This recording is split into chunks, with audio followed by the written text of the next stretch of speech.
president says, no, no, no. You don't understand, Mike. You can do this. I don't want to be your friend anymore if you don't do this. The word that she relayed to that the president called the vice president, I apologize for being impolite, but do you remember what she said her father called him? The P word.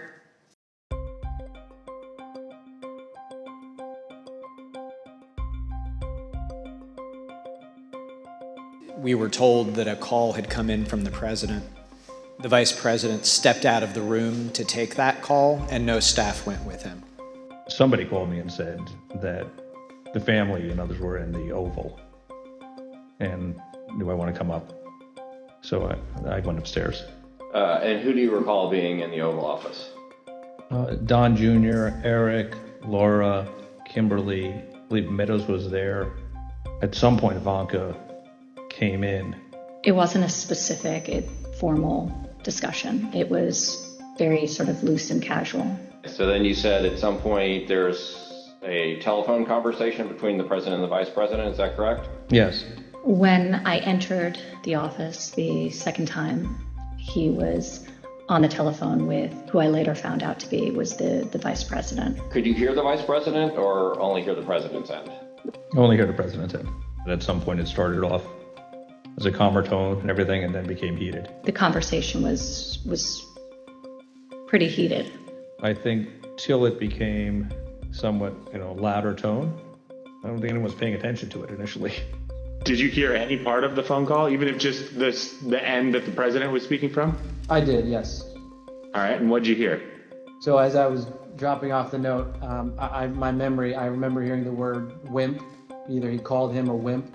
I don't remember if he said, you are a wimp, you'll be a wimp. Wimp is the word I remember. It's also been reported that the president said to the vice president that something to the effect of, you don't have the courage to make a hard decision. Words, I don't remember exactly either, but something like that, yeah. You're not tough enough to make the call. It was a different tone than I'd heard him take with the vice president before. Did Ms. Trump share with you any more details about what had happened, or any details about what had happened in the Oval Office that morning? That her dad had just had an upsetting conversation with the vice president. Do you recall anything about her demeanor, either during the meeting or when you encountered her in Dan Scavino's office? I don't remember specifically. I think she was uncomfortable over the fact that there was obviously that type of interaction between the two of them. Something to the effect, the wording's wrong. I made the wrong decision 4 or 5 years ago.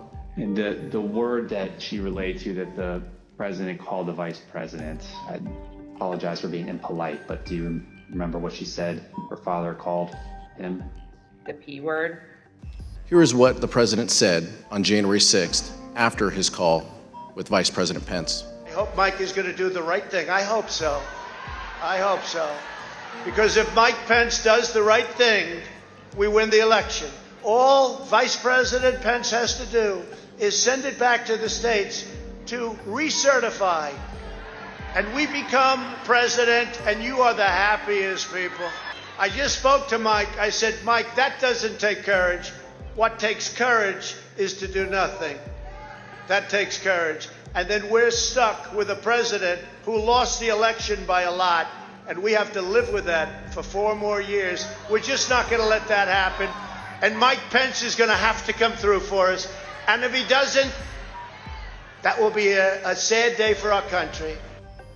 Here is what the president wrote in his 2:24 p.m. tweet while the violence at the Capitol was going on. And here is what the rioters thought. Nothing but a traitor, and he deserves to burn with the rest of them. So it's all escalated after Pence. What happened to Pence? Pence didn't do what we wanted. Pence voted against Trump. Okay, and that's when all this started? Yep, that's when we marched on the Capitol. We've been shot at with rubber bullets, tear gas.